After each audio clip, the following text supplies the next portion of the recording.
ഇന്ത്യയുടെ പ്രഥമ മനുഷ്യ ബഹിരാകാശ ദൗത്യമായ ഗഗൻയാന്റെ ഒരുക്കങ്ങളിൽ സുപ്രധാന നാഴികക്കല്ല് പിന്നിട്ട് ISRO. രണ്ടാമത്തെ ഇന്റഗ്രേറ്റഡ് എയർ ഡ്രോപ്പ് ടെസ്റ്റ് ശ്രീഹരിക്കോട്ടയിലെ സതീഷ് ധവാൻ സ്പേസ് സ്റ്റേഷനിൽ വിജയകരമായി പൂർത്തിയായി. ബഹിരാകാശ പേടകം ഭൂമിയിലേക്ക് തിരിച്ചിറങ്ങുന്ന ഘട്ടത്തിലെ സുരക്ഷ പരിശോധിക്കുന്ന പരീക്ഷണമാണ് ഇത്. കേന്ദ്ര ശാസ്ത്ര സാങ്കേതിക മന്ത്രി ഡോക്ടർ ജിതേന്ദ്ര സിംഗാണ് ഈ വിജയം പുറം ലോകത്തെ അറിയിച്ചത്.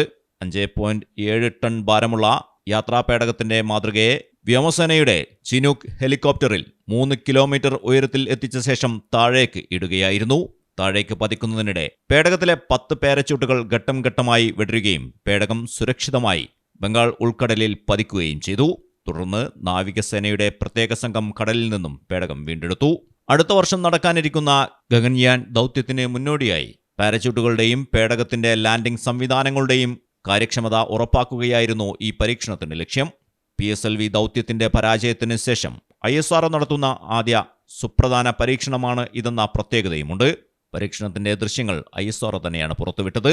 രാജ്യം ഏറെ ആകാംക്ഷയോടെ കാത്തിരിക്കുന്ന ഗഗൻയാൻ ദൗത്യത്തിലേക്കുള്ള ദൂരം ഈ വിജയത്തോടെ കുറഞ്ഞുവെന്ന് ശാസ്ത്രലോകം വിലയിരുത്തുന്നു.